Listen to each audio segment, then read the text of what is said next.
എന്നോട് നിങ്ങളോടൊന്ന് ചോദിക്കണേ, നമുക്ക് നമ്മുടെ നേതാവായ റസൂലുള്ളാനെ ഒരു തവണയെങ്കിലും കാണണ്ടേ മോനെ? ഒരുപാട് ആളുകളെ കിനാവിൽ കണ്ടില്ലേ?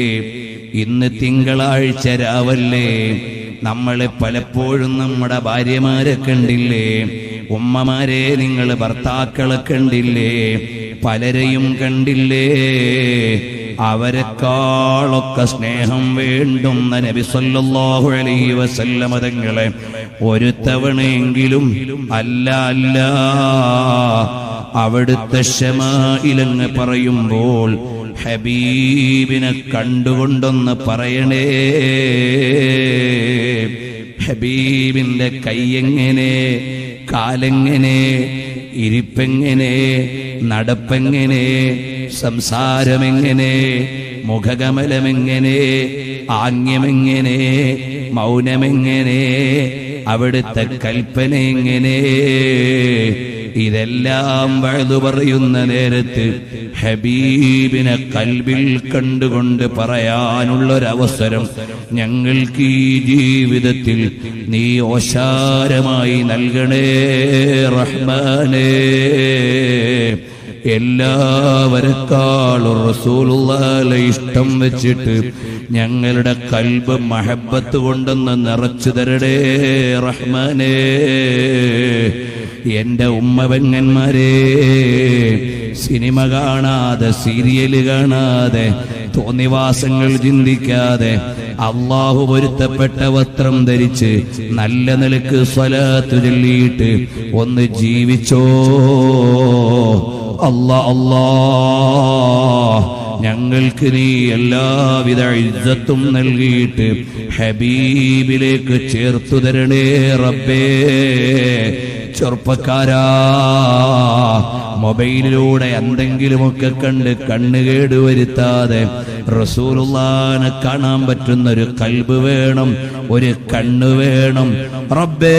ഈ മജ്ലിസിന്റെ ബറക്കത്ത് കൊണ്ട് ഞങ്ങൾക്ക് നൽകണേ അല്ലാഹ്. ഹബീബായ റസൂലുള്ളാഹിനെ കാണിക്കാതെ ഞങ്ങളെ മരിപ്പിക്കല്ലേ അല്ലാഹ്. ഈ മജ്ലിസിൽ നിന്ന് അത്തരം ഒരു മനസ്സോടെ ആമീൻ പറയുന്ന ഒരാളെയും നിരാശപ്പെടുത്തല്ലേ അല്ലാഹ്. സുയൂത്തി ഇമാം തങ്ങൾ പറഞ്ഞില്ലേ, ഞാൻ കണ്ടു എന്നെ ശൈഖുൽ ഹദീസ് എന്ന് വിളിച്ചു. ഷാഫി ഇമാം തങ്ങൾ പറഞ്ഞു, ഞാൻ എപ്പോഴും കാണല് തന്നെ. എന്നെ ഇമാമെന്ന് വിളിച്ചു, എന്നെ അലിമെന്ന് വിളിച്ചു, എന്നെ ഫഖീഹ് എന്ന് വിളിച്ചു, എന്നെ എല്ലാ വിലാസങ്ങളും നൽകിയിട്ട് ആദരിച്ചു. അബൂ ഹനീഫ ഇമാം തങ്ങളെ കണ്ടില്ലേ, അറിവിന്റെ നിറമറകളെ കോരിയെടുക്കുന്നതാണ് കാണുന്നത്. അതുപോലെ തന്നെ ഇമാം മാലിക് തങ്ങള് എല്ലാ ദിവസവും ഹബീബിനെ കാണല് തന്നെ എന്ന് അതാ അയിമ്മത്ത് രേഖപ്പെടുത്തി വെക്കുകയാണ്. ബഹുമാനപ്പെട്ടവരുടെ കാഴ്ചയെക്കുറിച്ച് അബൂ നുഐം തങ്ങൾ എഴുതുന്നുണ്ട്. പ്രിയമുള്ളവരെ, ഇമാം ബുഖാരി റളിയല്ലാഹു അൻഹു കണ്ടത് നമ്മൾ ഏറെ തവണ കേട്ടതാണ്. മുസ്ലിമുൻ നൈസാബൂരി റളിയല്ലാഹു അൻഹുവിന്റെ ജീവിതത്തിലും അതുപോലെയുള്ള അനുഭവങ്ങൾ ചരിത്രത്തിൽ നിന്ന് വായിക്കുകയാണ്.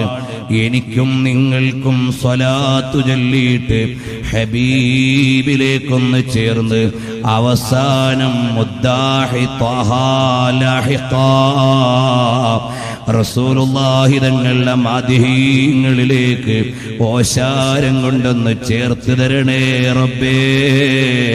മരിക്കുന്ന സമയത്ത് ഹബീബിനെ കണ്ട് നിന്റെ ലിഖാഇന് പറ്റുന്ന മരണം നൽകണേ അല്ലാഹ്. ഒരു 3 സ്വലാത്തു ചൊല്ലി ചെല്ലുന്ന നേരത്ത് ഹബീബ് തങ്ങൾ കിടക്കുമ്പോഴത്ത് സലാം പറയുന്ന സ്ഥലം മനസ്സിൽ കാണാൻ പറ്റുന്നവരൊന്ന് കണ്ടാൽ നല്ലതാണ്.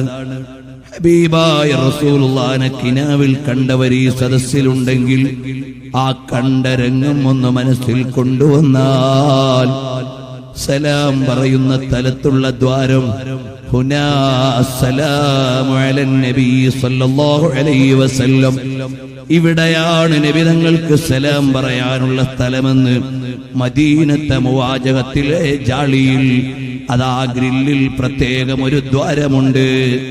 അത് മനസ്സിൽ കാണാൻ പോയിട്ടുള്ളവർക്ക് കഴിയുന്നതാണ്. ഒന്ന് മനസ്സിൽ കൊണ്ടുവന്നോ. ഇനി അതും കഴിയുന്നില്ലെങ്കിൽ പച്ച കുബ്ബ മനസ്സിലില്ലാത്ത ആരാണിവിടെയുള്ളത്?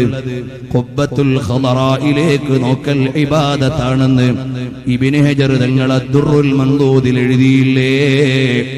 കഅബയിലേക്ക് നോക്കൽ ഇബാദത്തായ കാരണം തന്നെയാണെന്ന് ആയിഷ ബീവി റളിയല്ലാഹു അൻഹയുടെ നിവേദനം ഉദ്ധരിച്ച് വിശദീകരിച്ചു തന്നില്ലേ? അപ്പോൾ ആ പച്ച കുബ്ബയൊന്ന് മനസ്സിൽ കണ്ട് മുവാജഹത്തൊന്ന് മനസ്സിൽ കൊണ്ടുവന്ന് ഹബീബ് സല്ലല്ലാഹു അലൈഹി വസല്ലം തങ്ങളുടെ ഹളറത്തിലേക്ക് ഒരു 3 സ്വലാത്തുൻ നാരിയ ചൊല്ലിയിട്ട് നമുക്ക് ഈ മജ്ലിസിൽ ദുആ ചെയ്യാം. അല്ലാഹുവേ, ഞങ്ങളുടെ ഈ മജ്ലിസ് ഇജാബത്തിന്റെ മജ്ലിസാക്കണേ അല്ലാഹ്. ഇജാബത്ത് നൽകണേ അല്ലാഹ്. ഹബീബിന്റെ ഉമ്മരത്ത് കൊണ്ടുവെക്കാൻ പറ്റുന്ന ഒരു സമ്മാനമാക്കി നൽകണേ അല്ലാഹ്. ഇന്നല്ലാഹ വമലായികതഹു യുസല്ലൂന അലൻ നബി യാ അയ്യുഹല്ലദീന ആമനൂ സ്വല്ലൂ അലൈഹി വസല്ലിമൂ തസ്ലീമാ.